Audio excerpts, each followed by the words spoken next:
Hey everyone, and welcome back to Smart with Points.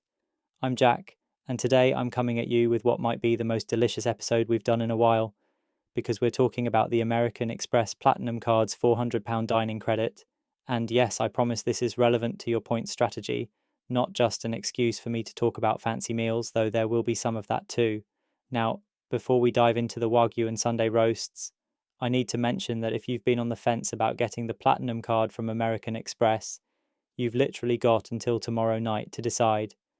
The enhanced welcome bonus of 75,000 membership rewards points, which transfer one-to-one to Avios, plus £250 in travel credit, ends on the 13th of January 2026. That's tomorrow. After that, it drops back to the standard 50,000 points with no travel credit. So, no pressure or anything. Right. Let's talk about this dining credit because I'll be completely honest with you. When I first got my Amex Platinum, the dining credit felt like a nice to have rather than a must use benefit. I was much more excited about the lounge access and the elite status perks, but after actually putting it to work over the past year, I've come to see it as one of the genuinely valuable perks that helps justify that £650 annual fee. Let me explain how it works. You get £200 per year for UK restaurants and £200 per year for international restaurants. So that's £400 total. Each allocation is split into two halves. You get £100 for January to June and another £100 for July to December. The credit is cumulative, which means you don't need to blow it all in one massive meal. You can spread it across multiple visits, which is how I've found it most useful. Now here's the crucial bit that trips people up. This is an opt-in benefit. You need to register for both the UK and international offers separately in the offers section of your Amex app or online account. If you miss this step, you won't receive any cashback, no matter how many eligible restaurants you visit. So please, if you get the card, do this immediately. Don't be that person who complains about not getting the credit because you forgot to press a button. There are over 2,000 participating restaurants across 20 countries, including the UK, France, Germany, Italy, Spain, Japan, Thailand, Singapore, Australia, the US, and more. It's quite an extensive list. Rather than just explaining this benefit theoretically, let me share how I've actually used it, because I think real examples are way more useful than just reading terms and conditions at you. One of my favourite uses was a Sunday roast at the Ivy in Guildford, Surrey. Now, the Ivy restaurants across the UK are participating venues for the UK credit, which makes them an accessible option whether you're in London or elsewhere around the country. And let me tell you, there's something particularly satisfying about having what would otherwise be a fairly pricey Sunday lunch effectively subsidised by a credit you might have otherwise forgotten about. The experience reminded me that the dining credit doesn't need to be saved for some mythical special occasion in the distant future. Sometimes the best use is simply making an ordinary weekend feel a bit more special. Treating yourself to that nice roast you've been eyeing without feeling guilty about the price tag. For the international credit, I used a chunk of it on a Wagyu tasting menu whilst visiting Tokyo. Japan is one of the participating countries, and there are some genuinely excellent restaurants on the list there. If you're planning any travel to Asia in 2026, it's absolutely worth checking what's available in your destination before you go. The beauty of using the credit abroad is that it effectively becomes a travel perk, subsidizing what would otherwise be a splurge meal that you might talk yourself out of. When you know you've got £100 of credit to use, you're more likely to treat yourself to something memorable. And honestly, isn't that what travel should be about? Thailand is also a participating country, and I'm planning to use another allocation of the credit there on an upcoming trip to Bangkok. The city has some fantastic dining options, and knowing I've got credit to burn makes the trip feel even more worthwhile. I'll report back on that one in a future episode.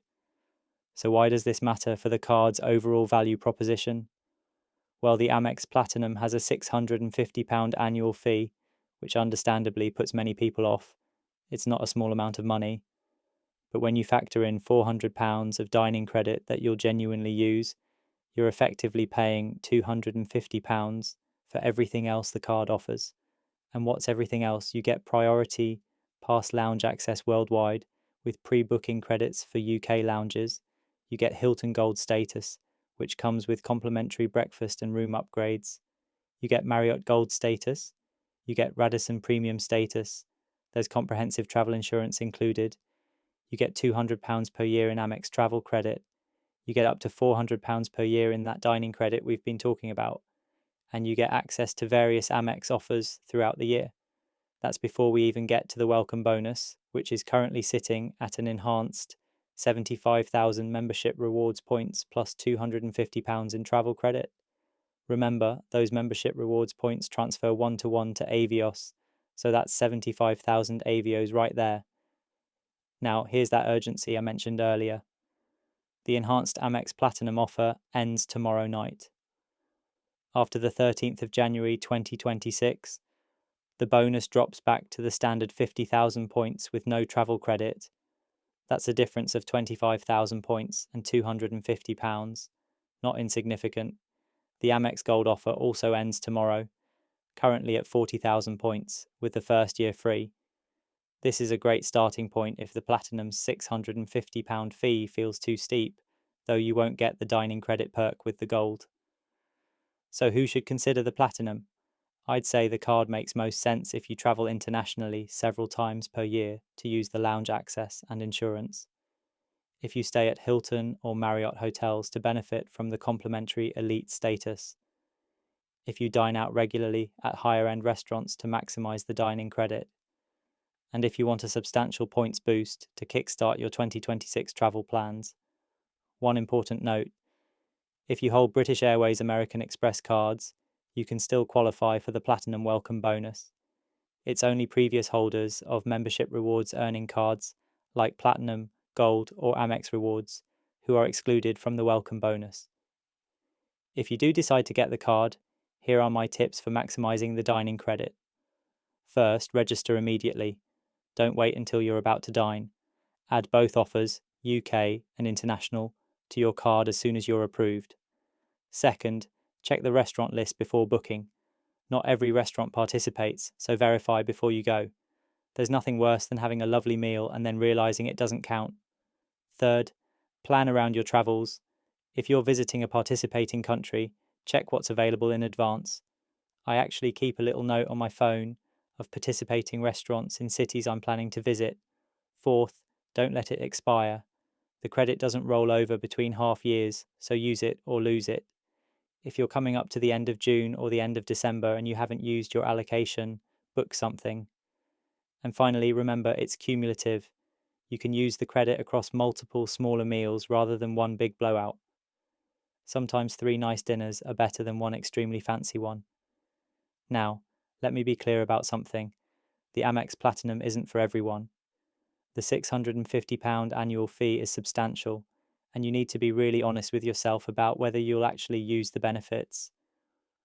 There's no point getting the card for the welcome bonus if you're going to feel buyer's remorse about the fee. But if you travel regularly and dine out with any frequency, the maths can work strongly in your favour.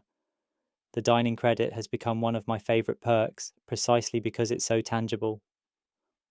Unlike lounge access, which requires being at an airport, or insurance, which you hope never to actually use, the dining credit delivers immediate visible value every time you use it. You can literally taste the benefit, if you'll forgive the pun. If you're considering the card, tomorrow is your last chance to get the enhanced offer. Those 75,000 points alone are worth around £375 if transferred to Avios at a conservative 0.5 pence valuation, and considerably more if you redeem them well. Add the £250 travel credit and the dining credits, and you're looking at close to £1,000 of value before you even start using the ongoing benefits like lounge access and elite status.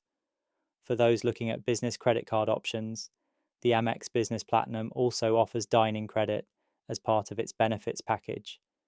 It's worth considering alongside the personal card, depending on your circumstances. You can find links to both cards in the show notes. Alright, that's it for today's episode. I hope this has been helpful in thinking through whether the Amex Platinum makes sense for you, and if you already have it, maybe I've inspired you to actually use that dining credit instead of letting it expire. If you enjoyed this episode, please do subscribe to Smart with Points on all major podcast platforms, or head over to our website at smartwithpoints.co.uk. We've got new episodes every week covering everything from award flight sweet spots to credit card strategies and travel tips. Thanks so much for listening and happy dining. Looking for the best award flights? Use awardtravelfinder.com to search availability across Qatar Airways, British Airways, Cathay Pacific, and more. Try it for free with our link in the show notes.